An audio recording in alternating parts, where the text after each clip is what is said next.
동양 고전에 보고 중용이라는 책은 공자님의 손자인 자사께서 지으신 것으로 알려져 있는데요. 우리가 어떻게 살아가야 할지, 어떤 마음가짐을 가져야 할지 그 깊은 지혜를 담고 있습니다.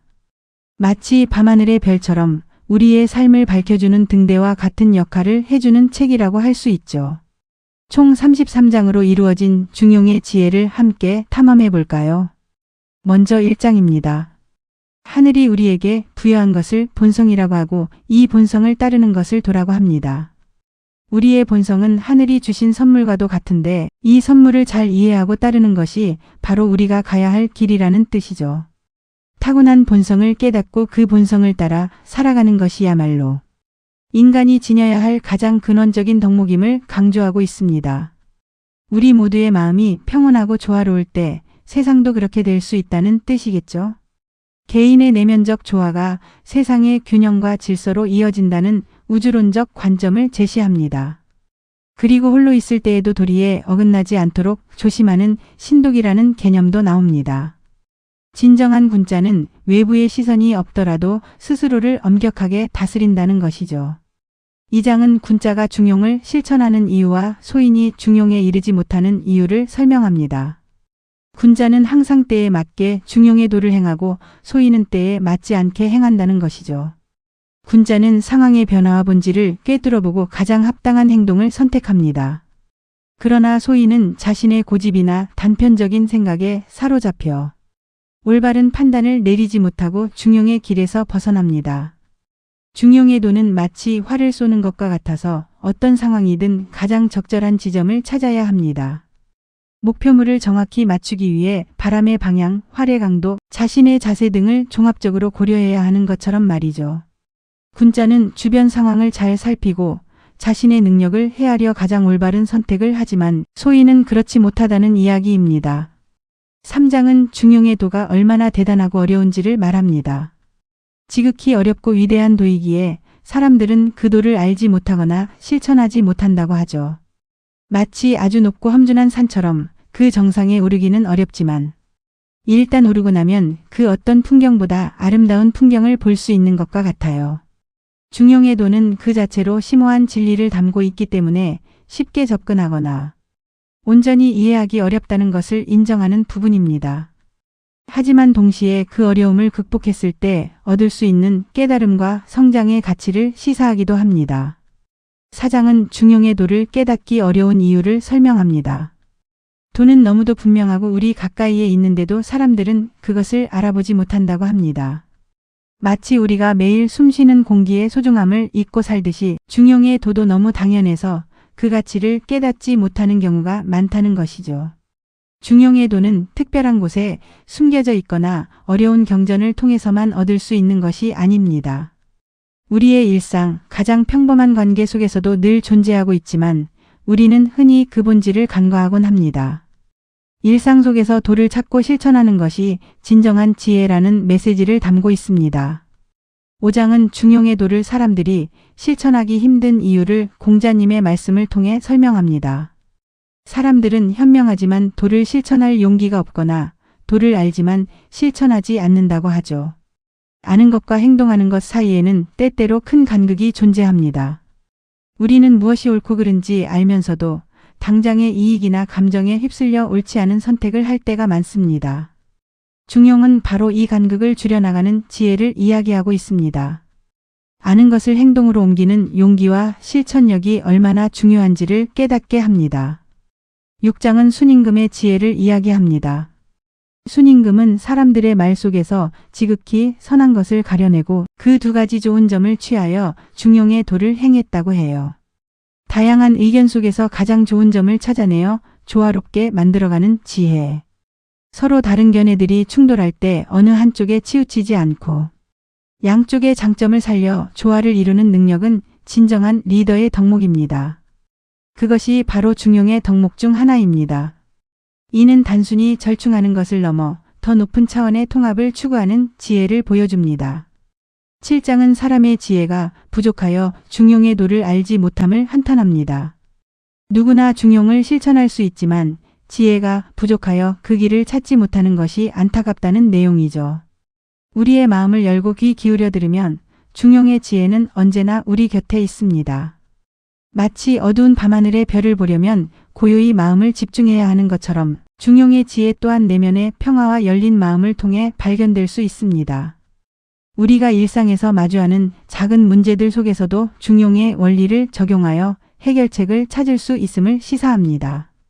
8장은 중용을 실천하는 어려움을 다시 한번 강조합니다. 도를 실천하기 어렵다는 것을 알면서도 꾸준히 노력하는 사람만이 진정한 중용을 이룰 수 있습니다. 꾸준함과 인내심이 필요하다는 뜻이겠죠. 한두 번의 노력으로 쉽게 얻어지는 것이 아니기에 지속적인 자기 성찰과 노력이 필수적입니다.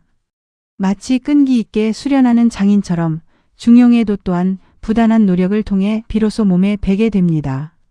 9장은 공자께서 아내가 중용의 도를 잘 지켰다고 칭찬하는 내용입니다.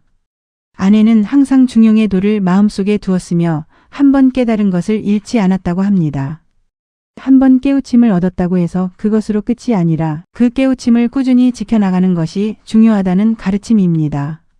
진정한 지혜는 순간의 깨달음이 아니라 삶의 모든 순간에 걸쳐 꾸준히 실천되고 유지될 때 완성된다는 메시지를 담고 있습니다.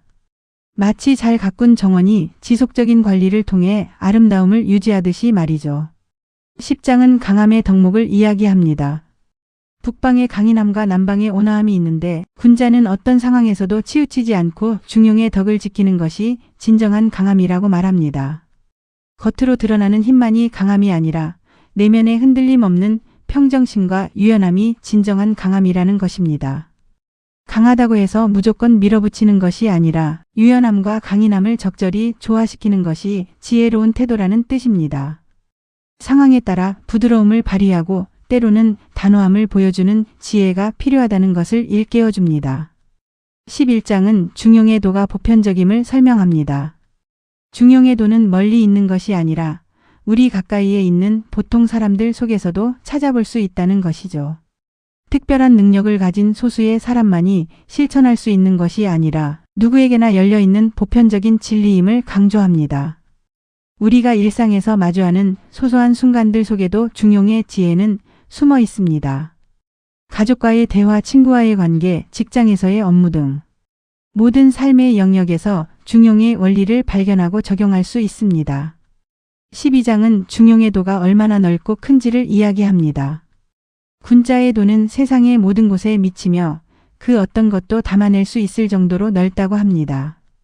도는 결코 한정된 곳에만 존재하는 것이 아니라 우리 삶의 모든 영역에 영향을 미칩니다. 보이는 것뿐만 아니라 보이지 않는 것까지, 물질적인 것뿐만 아니라 정신적인 것까지 모두 아우르는 광대한 개념이라는 것이죠. 마치 거대한 우주처럼 끝없이 펼쳐진 도의 세계를 상상해 볼 수 있습니다. 그래서 중용의 도를 이해한다는 것은 삶의 총체적인 이치를 깨닫는 것과 같습니다. 13장은 중용의 도를 실천하는 구체적인 방법을 제시합니다. 군자는 자신의 몸에서부터 도를 찾아 실천하며 남을 대할 때도 자신을 미루어 헤아려 행동합니다. 먼저 자기 자신을 잘 다스리고 수양하는 것이 중요하며 그 다음에 타인과의 관계에서 인을 실천해야 한다는 순서를 제시합니다. 나에게서 시작하여 타인에게로 확장되는 도의 실천. 그것이 바로 중용의 핵심 가치입니다. 예를 들어 내가 원하지 않는 일을 남에게 강요하지 않는다는 것이죠. 바로 역지사지의 자세입니다. 내가 받고 싶은 대로 남에게 베풀고 내가 겪고 싶지 않은 일을 남에게 행하지 않는 것이 중용의 출발점입니다. 14장은 군자가 처한 상황에 따라 중용의 도를 실천하는 방법을 설명합니다. 군자는 어떤 상황에 처하든 그 상황에 맞게 올바르게 행동합니다. 부유한 곳에서는 부유한 대로, 가난한 곳에서는 가난한 대로, 평범한 곳에서는 평범한 대로. 어떤 환경에서도 자신의 본분을 잊지 않고 중용을 지키는 것이 군자의 도입니다. 마치 물이 그릇의 형태에 따라 모양을 바꾸듯이 군자는 상황에 유연하게 대처하면서도 자신의 근본적인 도리를 잃지 않습니다. 이는 외부 환경에 휘둘리지 않고 내면의 기준을 지키는 단단함을 보여줍니다. 15장은 군자가 중용을 실천하는 것에 대해 다시 한번 강조합니다. 먼 곳을 가려면 가까운 곳부터 시작해야 하고 높은 곳에 오르려면 낮은 곳부터 시작해야 한다는 비유를 들어 설명합니다. 어떤 위대한 일도 결국은 사소한 시작에서 비롯된다는 뜻입니다. 중용의 도 또한 마찬가지로 작은 일부터 꾸준히 실천해 나가는 것이 중요합니다. 거창한 목표를 세우기보다는 오늘 내가 할 수 있는 작은 선행 하나, 작은 노력 하나가 결국 큰 결실을 맺게 될 것이라는 희망적인 메시지를 전달합니다. 성실하고 꾸준한 노력의 중요성을 일깨워주는 대목입니다. 16장은 귀신에 대한 이야기를 통해 도의 존재를 설명합니다. 도는 보이지 않지만 분명히 존재하고 느껴지지 않지만 분명히 영향을 미칩니다. 귀신이라는 존재를 통해 눈에 보이지 않는 영적인 세계와 도의 신비로운 힘을 비유적으로 설명하고 있습니다. 보이지 않는 곳에서 우리의 삶을 이끄는 도의 신비로운 힘에 대해 이야기하고 있습니다. 마치 우리가 밤에 느끼는 고요함이나 새벽의 신선한 공기처럼 직접적으로 볼 수는 없지만 분명히 존재하고 영향을 주는 것들이 있다는 것을 깨닫게 합니다. 17장은 순임금의 효를 통해 덕의 중요성을 설명합니다. 순임금의 효심은 하늘에까지 닿았고 이는 곧 천하를 다스리는 도가 되었습니다. 효는 모든 덕의 근본이며 효를 다하는 것이 곧 도를 행하는 것이라고 이야기합니다. 부모님에 대한 지극한 사랑과 공경심이 단순히 개인적인 차원을 넘어 사회 전체의 질서와 조화를 이루는 근간이 된다는 것을 보여줍니다. 효는 모든 인륜의 출발점이며 효를 통해 사랑과 존중의 마음을 배우고 이를 세상에 확장하는 것이 진정한 도의 실천이라고 강조합니다. 18장은 문왕과 무왕, 주공의 덕을 이야기하며 군자가 지녀야 할 덕목들을 설명합니다. 이들은 백성을 사랑하고 올바른 정치를 펼쳐 백성들에게 큰 덕을 베풀었습니다. 특히 문왕의 덕은 자비와 어짐으로 백성들을 감화시켰고 무왕은 문왕의 뜻을 이어받아 나라를 안정시켰으며 주공은 예약 제도를 정비하여 문화적 기반을 다졌습니다. 이들의 덕행은 후세의 길이 남을 귀감이 됩니다. 진정한 통치자는 무력보다는 덕으로서 백성의 마음을 얻어야 함을 역설하고 있습니다. 19장은 군자가 행하는 정치의 방법을 설명합니다. 군주는 자신의 덕을 닦고 현명한 사람을 등용하며 백성을 사랑하여 그들의 마음을 얻습니다. 백성들의 마음을 얻는 것이 곧 나라를 다스리는 근본이라는 것을 강조합니다. 나라의 근본은 백성에게 있으며 백성을 사랑하고 그들의 삶을 풍요롭게 하는 것이 정치의 가장 중요한 목표임을 명확히 합니다. 지도자의 솔선수범과 포용력이 얼마나 중요한지를 깨닫게 하는 부분입니다. 백성과의 신뢰를 바탕으로 한 통치가 가장 강력한 힘을 발휘한다는 것이죠. 20장은 군자가 중용의 도를 실천하는 9가지 방법을 제시합니다. 덕을 닦고 어진 사람을 등용하고 백성을 자식처럼 사랑하며 관직을 높여주고 신하를 존경하고 백성을 잘 대우하고 숙련된 장인들을 배려하고 먼 곳에서 오는 사람들을 따뜻하게 맞이하고 제후들을 포용하는 것. 이 9가지를 통해 중용의 도를 이룰 수 있다고 합니다. 이 9가지 원칙은 개인적인 수양을 넘어 사회적 관계와 통치에 이르기까지 중용의 덕목이 어떻게 적용되어야 하는지를 구체적으로 보여줍니다. 리더십의 본질과 공동체 유지의 지혜를 담고 있습니다. 21장은 성의 중요성을 강조합니다. 성은 하늘의 도이며 성을 추구하는 것은 사람의 도라고 이야기합니다. 성은 곧 진실함과 정성스러움을 의미하는데요. 이 진실한 마음이 모든 것을 가능하게 하는 근원이라고 말합니다. 천지 만물이 운행하는 근본 원리가 바로 성이며 인간 또한 이 성을 본받아 진실하고 거짓 없이 살아가야 함을 강조합니다. 우리의 마음이 진실하고 정성스러울 때 우리는 하늘의 도와 하나 될 수 있습니다. 이는 외형적인 치장이나 기교를 넘어선 내면의 순수하고 변치 않는 마음의 중요성을 역설합니다. 22장은 지극한 정성인 성을 통해 세상을 변화시키는 힘을 설명합니다. 지극히 성실한 사람은 미래를 예측할 수 있고 만물을 변화시킬 수 있는 능력을 가진다고 합니다. 자신의 진심 어린 노력이 주변에 긍정적인 영향을 미치고 결국 세상의 흐름까지 바꿀 수 있다는 강력한 메시지를 전달합니다.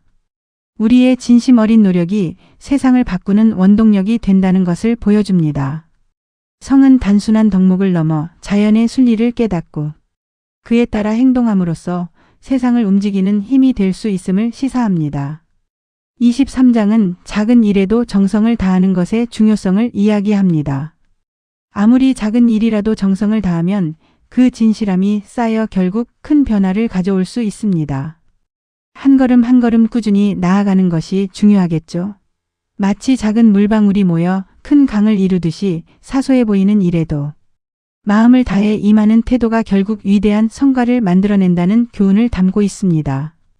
일상 속에서 우리가 지나치기 쉬운 작은 순간들의 가치를 일깨워줍니다.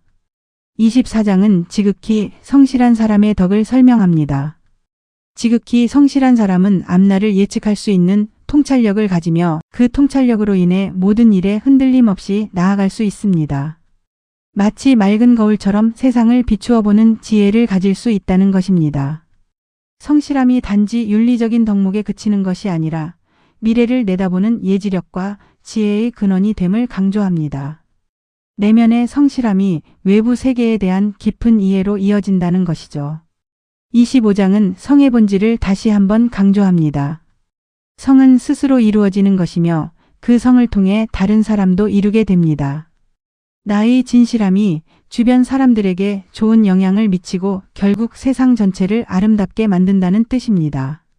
성은 근본적으로 외부의 조건에 의해 형성되는 것이 아니라 스스로의 내면에서 우러나오는 것임을 밝힙니다. 그리고 이러한 자발적인 성실함이 타인에게 감화되어 함께 성장하게 하는 힘이 있다는 것을 보여줍니다. 개인의 성실함이 사회적 조화로 확장되는 과정을 설명하는 중요한 부분입니다. 26장은 지극한 성이 가진 광대함을 설명합니다. 지극한 성은 천지의 모든 것을 포괄하며 그 어떤 것도 성의 범주를 벗어날 수 없습니다. 우주의 모든 것이 성실함의 원리로 움직인다고 볼 수 있습니다. 마치 우리가 밤하늘의 별을 보며 그 광대함에 감탄하듯이 성의 지혜 또한 그토록 광대합니다. 성은 단순히 인간의 도덕적 품성을 넘어 자연의 이치와 우주, 만물의 운행 원리에까지 적용되는 보편적인 진리임을 역설합니다. 그 어떤 현상도 성실함의 원리를 벗어날 수 없다는 통찰을 제공합니다. 27장은 중용의 도가 얼마나 위대한지를 다시 한번 이야기합니다. 중용의 도는 감추어져 있지만 드러나 있고 작지만 크게 작용하며 보이지 않지만 분명히 존재합니다. 평범한 듯 보이지만 그 안에 깊고 큰 진리를 담고 있다는 것이죠. 마치 흙 속에 묻힌 보석처럼 쉽게 발견되지는 않지만 그 가치는 무궁무진하며 작은 씨앗이 거대한 나무로 자라듯이 그 영향력은 헤아릴 수 없습니다. 중용의 도는 결코 표면에 드러나는 화려함이나 거창함에 있는 것이 아니라 삶의 본질 속에서 조용히 빛나는 지혜임을 깨닫게 합니다. 28장은 군자가 중용의 도를 실천하는 방법을 설명합니다.